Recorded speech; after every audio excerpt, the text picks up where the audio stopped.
Hey everybody, this is Andrew from T is for Tech, and in today's video I'm taking a look at this laptop from a company called OTVOC. You can find their products on Amazon. They also have a website, which I'll link to in the description below. This is the VOCBook 15 Pro, and I don't know if that's pronounced VOCBook or just VOCBook, but this is their 15 Pro model. At the time of this filming, this runs about $350 on Amazon. Now that I've seen that fluctuate over the past week. I mean, I will link to this in the description so you can check it out and see what the price is. But like I said, it's been fluctuating around that.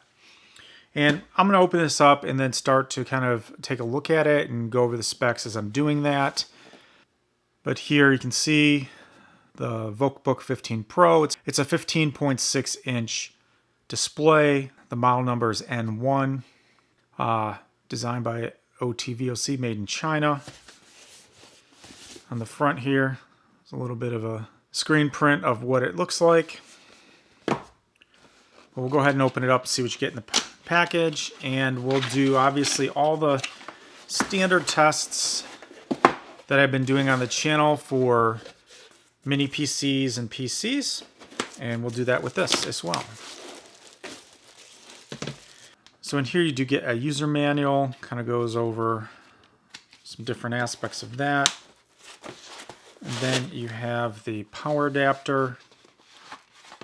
There's also a mounting kit because this does allow you to expand with another SSD drive or another hard drive. But standard, typical kind of laptop AC adapter, has a barrel jack on one end, and then obviously this is a US plug. I'm in the US. And that's all you get in the box. So this is what the laptop looks like. So as you can see, it says OTVOC, kind of a reflective chrome look on the front. Now the rest of this is plastic, right? So this looks like metal, looks like aluminum, but it is plastic. And as you can see, this is where you can put that extra hard drive. I'll take that off in a little bit, and you can see, but you can fit a 2.5 inch hard drive in there. On the bottom, you do get like one big rubber foot at the front, and then a couple rubber feet here. Looks like some speaker grill area there on both sides. You can remove the bottom with a bunch of screws.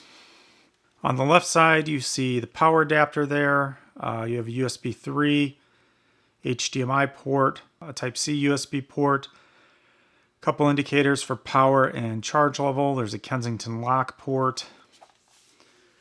Nothing really on the front. On this side, you have a micro SD card, a couple more USB ports, a LAN jack, so RJ45 kind of pops out. You can put it in, and otherwise it goes back up, and you get a headphone jack. Now overall, this looks pretty nice. There is a bit of a textured plastic kind of around this top portion here. I don't know if you can see that. It has a little bit of a texture. I don't know if that... No, that's part of the screen. A couple rubber pieces up there. You can see your webcam. There is a protective piece of plastic over the screen. And then you can see the keyboard. Keyboard looks pretty nice. Has a pretty decent feel to it.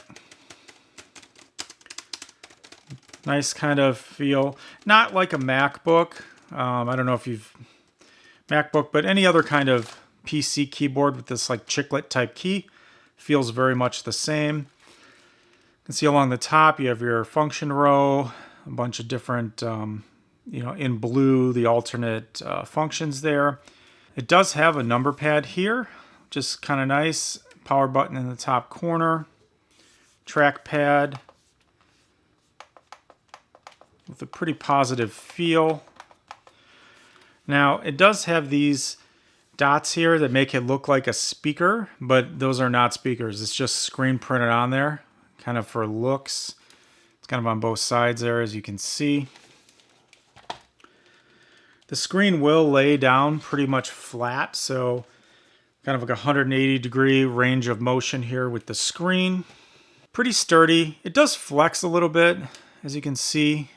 here from the top view, because this is plastic. So that'd be pretty standard with most plastic enclosures on these laptops. You know, they're not going to be as rigid as metal, but perfectly fine as long as you're careful.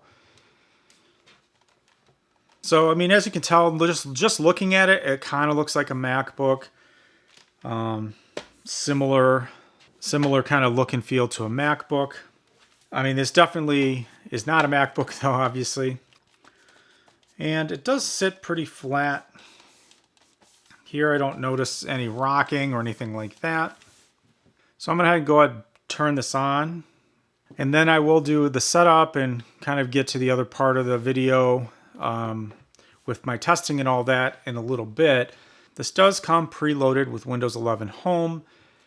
From a processor perspective, this features the Intel Celeron Jasper Lake N5105. So that has a boost up to 2.9 gigahertz. It is quad core, has integrated Intel UHD graphics. This version comes with 16 gigabytes of DDR4 RAM, a 512 gigabyte PCIe NVMe SSD. That's a mouthful. You can put up to 4 terabytes of additional expansion into the laptop from that bottom slot. So if you have a regular 2.5-inch hard drive, it supports up to 2 terabytes in size there. If you do have a SATA SSD hard drive, it can support up to 4 terabytes. This does have a 15.6-inch Full HD IPS display, so that's 1920 by 1080. It does have up to 300 nits of brightness, which is about as bright as it gets. Hard to kind of overpower the lights I have here, but it's pretty bright when I'm looking at it. This does feature a 2 megapixel webcam, so we'll do a test of that as well. It has 2.4 and 5 gigahertz Wi-Fi, Bluetooth 5.0, like you saw, HDMI port, USB Type-C, regular USB ports, RJ45 network port. It has a 7.6 volt, 8500 milliamp hour battery, which equates to about 64.5 watt hours of capacity. They advertise it as about 8 hours of local video playtime. So if you have a video loaded here, you can run it for 8 hours and play. The dimensions on this, it's 14.15 inches by 9.45 inches by 0.9 inches thick, and comes in at about 5.57 pounds. So not super light, but not terribly heavy either. It doesn't feel like it weighs that much. And with this chipset, it is quad core, it is 4 threads. You should be able to use this for office work, web conference, school, video, music, light to moderate gaming, all sorts of stuff, right? Office work, productivity work, school work, all those things should work really well with this laptop. It is an Intel Celeron processor. It's not at a super high end with, multi-threaded and all of that, but it is probably pretty adequate for the things that I just mentioned. As I jump into the testing portion of this, I will go ahead and run some benchmark tests and show you the results of those, as I typically do. I have a suite of things that I'll run, show you kind of how it performs, and then we'll take a look at some video streaming and some playing around, maybe some light gaming. I know the focus isn't always gaming, but it'll be nice just to see if it works, with some light casual games, those sorts of things as well, because even if you get this for productivity, most people want to play. Yeah, I mean, and that's basically the quick overview of this. I'm going to go ahead and get a screwdriver really quick, and we'll take off this bottom panel. Now, I do like this because not a lot of laptops that I've seen recently do allow you to kind of easily add an additional hard drive. So this one is pretty cool that it does. And you can see here's the connector. Like I said, you have this little caddy here that you can also connect to your hard drive, and those will screw into those little studs there and kind of keep it from moving around. There's a little bit of like a foam bottom that will kind of protect the hard drive, and this just easily snaps into the end. So pretty cool. Nice way to add additional storage. Although this does come with plenty of storage. This has a 512 gigabyte SSD, which is pretty nice from a capacity standpoint. There is some venting again on the bottom for airflow. Also, I don't know if you can see in here, there's some venting. Inlets, outlets. So it should be pretty good from a airflow perspective based on what I can tell. Yeah, and overall, I mean, this is a very attractive machine, right? Like, if I didn't know any better, I would think, oh, that's a fancy machine. So I'm going to go ahead and jump on over and do some testing, do some screen recording of this. Like I said, some benchmarking, all of that, usage. And then I'll finish up the end of this review with my thoughts and a summary. So let's hop on over there and check it out. So the first thing here I did was run a Crystal Disk Mark speed test, and you can see that this performed really pretty good. The NVMe SSD is pretty fast in this. And then the second thing I did here was run a Geekbench test. So you can see I ran it both for the CPU and GPU, and I'll show the results. I'm not going to show the test running or anything like that. So as you can see, this got a 468 and a 1405 for the single core and the multi-core. The power plan, I don't know why on Geekbench, it always shows up as balanced, but I did turn on the max CPU to 100% on power when it was plugged in. So this should show that. I don't know why it just always shows balanced, but it is running the correct power plan in Windows 11. And then the GPU score got 2904 and, performed fairly well, I guess, for this type of processor. So shouldn't have any issues with, like I said before, 2D, regular Windows type applications, and even some light 3D gaming. I'll show at the end of this a little bit of gameplay. Also ran this PC performance test, and I was just kind of looking here at some of the details about it that it sniffed out. And I think it does look like the memory is Micron memory. So that's nice. It's a name brand memory. Wasn't sure. I didn't take the bottom off of the machine to take a look, but that's nice to know that they're using Micron, at least a name brand. And then here you can see the various ratings. So the pass mark rating, 1438, and then the CPU mark, 4367. You can see down the side there. The disk mark, like I said before, the SSD is super fast in this machine. So that's probably one of the better components overall from a performance perspective. Hey everybody, this is Andrew, and it's hard to tell how this is recording. I mean, I've got lights, ceiling lights here in my office studio area, and it looks a little pixelated, but it's hard to tell. I'll have to look on the playback on what this looks like. Again, this is a 2 megapixel camera, and it might be just the low light performance. So what I'll do is I'm going to go ahead and do another version of this, and I'll record it with my lights over there or on my table and see if that is any better, if it has any better light performance. So other than that, I mean, this would get you by if you were doing a Zoom call or something like that. I mean, it's a decent enough quality, I believe. I mean, it seems pretty reactive to maybe a little bit of a lag. But yeah, so we'll switch over and I'll try it with a little bit more light. Hey everybody, this is Andrew again. I am testing the webcam with my video lights here, and I do think that they're a little bit too bright for the camera. It looks a little bit overexposed when I'm looking here, but if I do kind of move back a little bit, it does get a little bit better. Kind of the farther I am from the lights, the camera is able to control the exposure a little bit better. So I do think it looks marginally better than it did with no lights when I was recording kind of near my desk earlier. So hopefully that gives you a little bit more sense of what this looks like and what it sounds like through the microphones.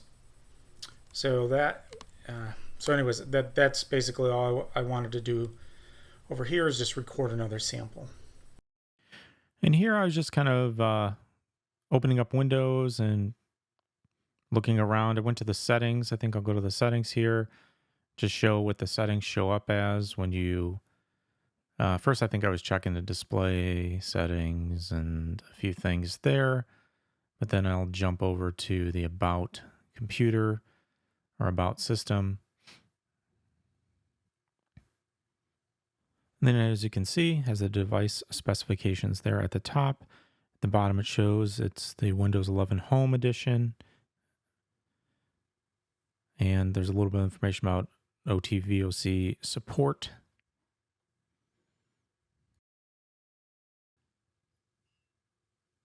And then here you'll see I just was running a couple different Office apps. So Word, just showing how that works and if, how responsive it is and all of that on this laptop.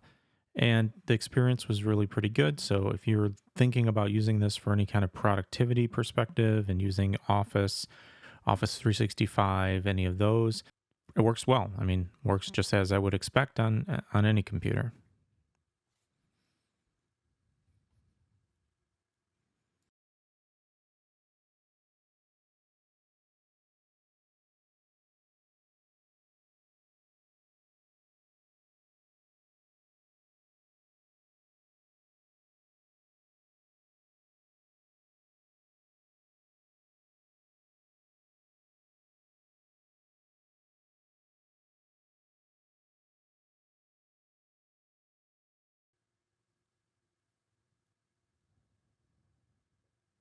And here I just opened a sample presentation and kind of flipped through this, put it in presentation mode, and everything worked very seamlessly and flawlessly.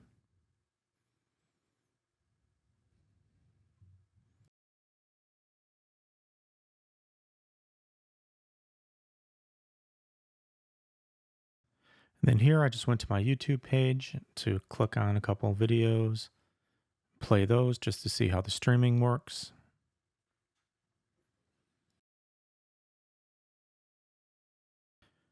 And that seemed to work fine, although I don't know why I didn't capture the audio from the YouTube video that was playing. And I also don't know why there was this experiencing interruptions box on the bottom left of YouTube. Everything was working just as you would think. This was streaming 1080p and it was working fine. And then here I was just testing the speed of the network connection, and this was just using my Wi-Fi on my home router, and this is getting pretty good speeds. This is about the same as most other devices on my network will get, including my MacBook and things like that. So over wireless, I think that it does get decent speeds and what I would expect, and that's the max up that I can even get on my line. So no problems here from a speed connection and Wi-Fi perspective. And then here I'm using spotme.com, their test site, just to test the live video streaming benchmark. And I just usually let this run for a couple minutes and see how it plays out.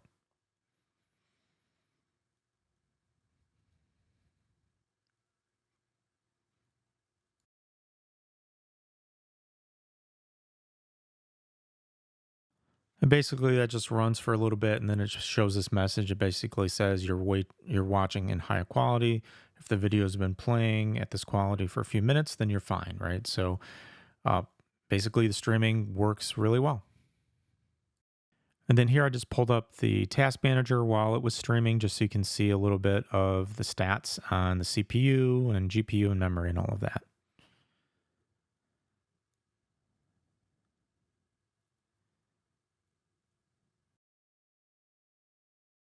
So overall, I was pretty impressed with this laptop based on my use and just kind of the benchmarking and things like that I was doing on it here. And yeah, I highly recommend that if you're looking for something in this price range, kind of the 300 to mid 300 range, this is definitely something that you might want to consider and do a little bit more research and take a look at. As you can see, there is a $50 coupon here as of today, which is Saturday, October 14th. I don't know how long that's going to be around, but there is a coupon, brings it down to about $350. So yeah, definitely think that this is a decent machine for the price and something that I would not hesitate to use personally. So if you have any questions, go ahead and post those below. I'll be happy to answer. This is Andrew from Tia's for Tech. Thanks for watching, and I'll see you next time.